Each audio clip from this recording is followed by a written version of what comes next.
അവർ പട്ടിണിയിൽ നിന്നും വീണ്ടും പട്ടിണിയിലേക്കാണ് പോയിക്കൊണ്ടിരിക്കുന്നത്. അതായത് ഈ ഒരു ബില്ലിന്റെ ഏറ്റവും വലിയ അപകടകരമായിട്ടുള്ള ഒരു ക്ലോസ് ആണ് ഈ നമ്മുടെ ലോക്സഭയിൽ പുതിയൊരു ബില്ല് ഇൻട്രൊഡ്യൂസ് ചെയ്തിട്ടുണ്ട്.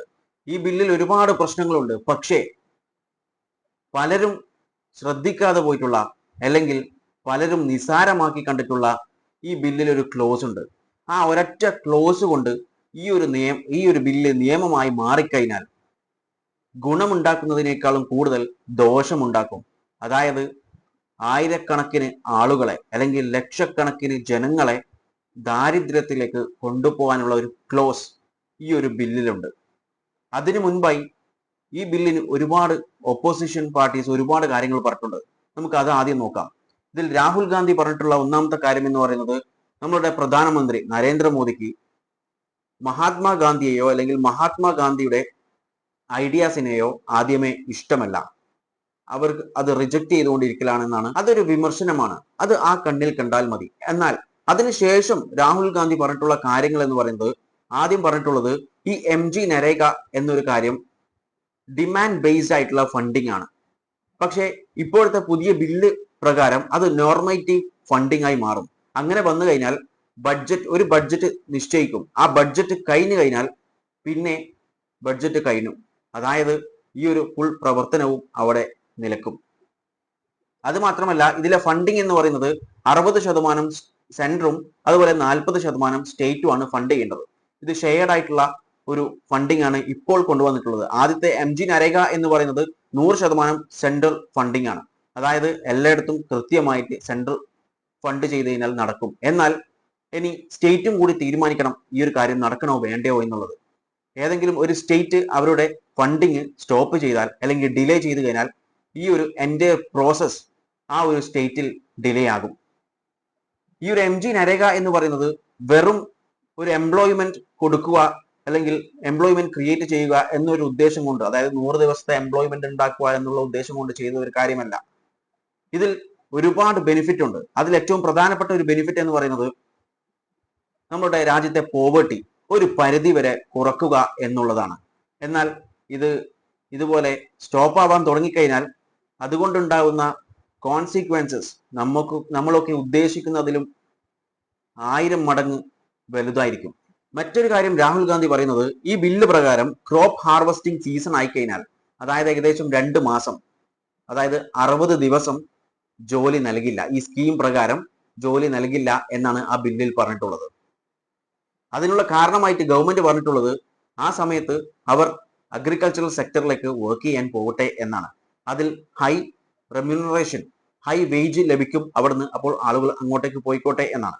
അതുപോലെ തന്നെ ഈ ഒരു ബില്ല് പ്രകാരം മറ്റേ MG നരേഗ എന്ന് പറയുന്നത് 100 ദിവസത്തെ ജോബ് മാത്രമേ നൽകുന്നുള്ളൂ, എംപ്ലോയ്മെന്റ് മാത്രമേ നൽകുന്നുള്ളൂ. എന്നാൽ ഈ ബില്ല് പ്രകാരം 125 ദിവസം വർക്കിംഗ് കൊടുക്കുന്നുണ്ട്, അതായത് എംപ്ലോയ്മെന്റ് ഗ്യാരണ്ടി കൊടുക്കുന്നുണ്ട്. അതായത് മറ്റേതിനേക്കാളും 25 ദിവസം കൂടുതൽ. എന്നാൽ ഇതിനേക്കാളൊക്കെ പ്രശ്നമാണ് ഞാൻ ആദ്യം പറഞ്ഞിട്ടുള്ള ആ ഒരു ക്ലോസ് കാരണം ഈ 125 ദിവസം കിട്ടുന്ന ലാഭം മുഴുവനും നഷ്ടപ്പെടും. അതുപോലെ തന്നെ ഈ ബില്ലിനെ പറ്റിയിട്ട് ശശി തരൂർ പറഞ്ഞിട്ടുള്ളത്, നമുക്കറിയാം MG നരേഗ എന്ന് പറയുന്നത് അതിൽ മഹാത്മാഗാന്ധിയുടെ പേരുണ്ട്. എന്നാൽ ഈ പുതിയൊരു ബില്ല്, അതായത് ഈ പുതിയ ബില്ലിന്റെ പേര് എന്ന് പറയുന്നത് Viksit Bharat guarantee for Rozgar and Ajeevika mission Gramin, അതായത് ചുരുക്കി പറഞ്ഞു കഴിഞ്ഞാൽ VBG രാംജി ബിൽ 2025 എന്നാണ്. ഇതിൽ മഹാത്മാഗാന്ധിയുടെ പേര് റിമൂവ് ചെയ്തിട്ടുണ്ട്. അതിൽ ശശി തരൂർ പറഞ്ഞിട്ടുള്ളത്, ഈ ബില്ലിനെ ഞാൻ ഒരിക്കലും സപ്പോർട്ട് ചെയ്യില്ല, കാരണം ഈ ബില്ലിന്റെ പേര് തന്നെ പ്രശ്നമാണ്. അതായത് അദ്ദേഹം പറഞ്ഞിട്ടുള്ളത്, മഹാത്മാഗാന്ധിയുടെ പേര് റിമൂവ് ചെയ്യുക, ഒഴിവാക്കുക എന്നുള്ളത് ഒരു അധാർമികമായിട്ടുള്ള ഒരു പ്രവൃത്തിയാണ്. അതുകൊണ്ട് അതിൽ ഒരിക്കലും ഞാൻ കൂട്ടുനിൽക്കില്ല എന്നാണ് ശശി തരൂർ പറഞ്ഞിട്ടുള്ളത്. അതുകൊണ്ട് തന്നെ ഈ ബില്ലിനെ ഒപ്പോസ് ചെയ്യുമെന്നാണ് അദ്ദേഹം വ്യക്തമാക്കിയിട്ടുള്ളത്. ഞാൻ ഈ കാര്യം പറയണ്ട എന്ന് വിചാരിച്ചാണ്. പക്ഷേ ഒരു BJP ലീഡറും ഫോർമർ മൈനോറിറ്റി അഫയേഴ്സ് മിനിസ്റ്ററുമായിട്ടുള്ള ഒരു വ്യക്തി ഒരു കാര്യം പറഞ്ഞു. അതായത് കോൺഗ്രസിന്റെ പ്രശ്നം എന്ന് പറയുന്നത്, ഈ ബില്ലിൽ ലോർഡ് രാമയുടെ പേര് വന്നതാണ് അവർക്ക് പറ്റാതിരുന്നത്. അതുകൊണ്ടാണ് അവർ ഈ ഒരു ബില്ലിനെ ഒപ്പോസ് ചെയ്യുന്നത് എന്ന്. ലോർഡ് രാമ വന്നു എന്ന് പറയുന്നുണ്ട്. കാരണം ആ ബില്ലിൽ പറയുന്നുണ്ട്, ഇതിന്റെ ചുരുക്കപ്പേര് എന്ന് പറയുന്നത് VBG രാംജി ബിൽ 2025 എന്നാണ്. അപ്പോൾ അതിൽ ഒരു രാം എന്ന് പറയുന്ന ഒരു കാര്യം വരുന്നുണ്ട്. ഞാനൊരു കാര്യം ചോദിച്ചോട്ടെ, ഈ രാജ്യം സെക്യുലർ ആയിട്ടുള്ള ഒരു രാജ്യമാണ്. അപ്പോൾ അങ്ങനെ ഒരു പേര് വരുന്നത് ശരിയാണോ? നിങ്ങൾ തന്നെ ചിന്തിച്ചു നോക്കൂ. നിങ്ങളുടെ അഭിപ്രായങ്ങൾ കോമന്റ് ബോക്സിൽ രേഖപ്പെടുത്തുക. കാരണം സെക്യുലറിസം എന്ന് പറയുന്നത് നമ്മുടെ രാജ്യത്തെ ഗവൺമെന്റ് ഒരിക്കലും ഒരു റിലീജിയനെ സപ്പോർട്ട് ചെയ്യാൻ പാടില്ല എന്നൊരു കാര്യമാണ്. എല്ലാ റിലീജിയനെയും ഒരുപോലെ കാണണം. ഒരു കാര്യം ചോദിച്ചോട്ടെ, ഇപ്പോൾ ഏതെങ്കിലും ഒരു ബില്ലിന് മറ്റു റിലീജിയന്റെ, അതായത് മുസ്ലിങ്ങളതോ അല്ലെങ്കിൽ ക്രിസ്ത്യൻസിൻ്റെതോ ആയിട്ടുള്ള ഏതെങ്കിലും അവരുടെ ദൈവത്തിന്റെ പേര് ഏതെങ്കിലും ഒരു ബില്ലിലോ സ്കീമിലോ ഇട്ട് കഴിഞ്ഞാൽ അത് എല്ലാവർക്കും ആക്സെപ്റ്റ് ചെയ്യാൻ പറ്റുമോ? ഇല്ല. അതുപോലെ തന്നെയാണ് ഈ ഒരു കാര്യവും. ഇന്ത്യ സെക്യുലർ നേഷനാണ്. അപ്പോൾ ഈ ചെയ്തത് ശരിയാണെന്ന് എനിക്ക് തോന്നുന്നില്ല. ഇനി ഈ ബില്ലിലെ ഏറ്റവും പ്രധാനപ്പെട്ടിട്ടുള്ള ഒരു പ്രശ്നമായിട്ടുള്ള ഒരു ക്ലോസ് എന്ന് പറയുന്നത്, ഈ ബില്ലിൽ പറഞ്ഞിട്ടുണ്ട് ക്രോപ്പ് സീസൺ, അതായത് ക്രോപ്പ് ഹാർവസ്റ്റിംഗ് സീസണിൽ 60 ദിവസം ജോലി ആർക്കും നൽകില്ല എന്ന്.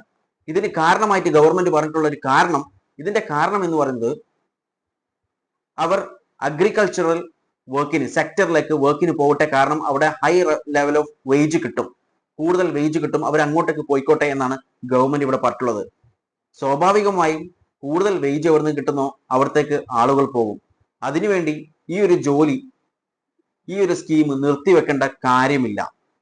അതുമാത്രമല്ല, നമ്മുടെ രാജ്യത്തെ വർക്ക് ഫോഴ്സ് നോക്കിക്കഴിഞ്ഞാൽ GDP-യിൽ അഗ്രികൾച്ചർ സെക്ടർ കൊടുക്കുന്നത് 16-15%. എന്നാൽ എംപ്ലോയ്മെന്റിൽ നോക്കിക്കഴിഞ്ഞാൽ അവിടെ വർക്ക് ചെയ്യുന്നത് 45% മുതൽ 46% വരെ ആളുകൾ അഗ്രികൾച്ചറൽ സെക്ടറിൽ വർക്ക് ചെയ്യുന്നുണ്ട്.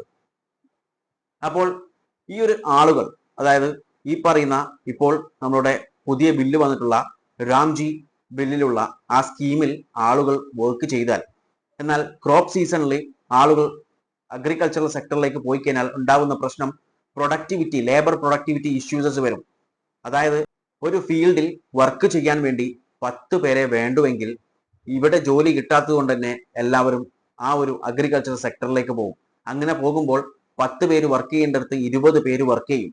അവിടെ വലിയൊരു നഷ്ടമാണ് ഉണ്ടാവാൻ പോകുന്നത്. നമ്മളുടെ പ്രൊഡക്റ്റീവായി യൂസ് ചെയ്യേണ്ട ലേബറിന്റെ വലിയൊരു നഷ്ടം അവിടെ പോകുന്നുണ്ട്. അത് എക്കണോമിക്ക് വലിയൊരു നഷ്ടം തന്നെയാണ്. അത് മാത്രമല്ല, ഒരുപാട് പേർക്ക് വർക്ക് ഇല്ലാതിരിക്കും. അഗ്രികൾച്ചറൽ സെക്ടറിൽ ആളുകൾ കൂടുതലായിട്ട് അങ്ങോട്ട് സെക്ടറിലേക്ക് ഫോക്കസ് ചെയ്ത് കഴിഞ്ഞാൽ ഒരുപാട് പേർക്ക് ഇവിടെ ഈ ഒരു ഗ്യാരണ്ടി ആയിട്ടുള്ള എംപ്ലോയ്മെന്റും 60 ദിവസത്തേക്കില്ല. 60 ദിവസം എന്ന് പറയുന്നത് എല്ലാവർക്കും ഒരുപോലെ അല്ല. ഈ പുവർ ആയിട്ടുള്ള ദാരിദ്ര്യത്തിൽ നിൽക്കുന്ന ആളുകൾക്ക് ഈ 60 ദിവസം ജോലി ഇല്ല എന്ന് പറയുന്നത് അത് വലിയ കഷ്ടപ്പാട് തന്നെയാണ്. അങ്ങനെ വരുമ്പോൾ അവർ പട്ടിണിയിൽ നിന്നും വീണ്ടും പട്ടിണിയിലേക്കാണ് പോയിക്കൊണ്ടിരിക്കുന്നത്. അതായത് ഈ ഒരു ബില്ലിന്റെ ഏറ്റവും വലിയ അപകടകരമായിട്ടുള്ള ഒരു ക്ലോസ് ആണ് ഈ പറഞ്ഞിട്ടുള്ള 60 ദിവസം. അതായത് ക്രോപ്പ് ഹാർവസ്റ്റിംഗ് സീസണിൽ ജോലി നൽകില്ല, ഗ്യാരണ്ടി ഇല്ല എന്ന് പറഞ്ഞിട്ടുള്ളത്. അതിന് പകരം 125 ദിവസം വർക്ക് കൊടുത്തിട്ടും കാര്യമില്ല. 60 ദിവസം അവർക്ക് വർക്ക് ഇല്ലെങ്കിൽ അതിനേക്കാളും വലിയ പ്രശ്നം രാജ്യത്ത് വേറെ ഉണ്ടാവില്ല. ഈ MG നരേഗയുടെ മെയിൻ ഗോൾ എന്ന് പറയുന്നത് പട്ടിണി, ദാരിദ്ര്യമൊക്കെ ഒഴിവാക്കുക, അല്ലെങ്കിൽ ഒരു പരിധി വരെ കുറക്കുക. മുഴുവനായിട്ട് ഒഴിവാക്കുകയല്ല, ഒരു പരിധി വരെ കുറക്കുക എന്നുള്ളതാണ്. എന്നാൽ ഈ 60 ദിവസം ജോലി നിഷേധിക്കുന്നതിലൂടെ ഈ പട്ടിണിയും അതുപോലെ ദാരിദ്ര്യമൊക്കെ അധികരിക്കാനുള്ള സാധ്യതയാണ് ഏറ്റവും കൂടുതലുള്ളത്. ഇതിനെക്കുറിച്ച് നിങ്ങളുടെ അഭിപ്രായങ്ങൾ കോമന്റ് ബോക്സിൽ രേഖപ്പെടുത്തുക. വീഡിയോ ഇഷ്ടപ്പെട്ടിട്ടുണ്ടെങ്കിൽ ലൈക്ക് ചെയ്യാനും മറ്റുള്ളവരിലേക്ക് ഷെയർ ചെയ്യാനും മറക്കല്ലേ. And thanks for watching me and stay tuned for another video. Okay, thank you.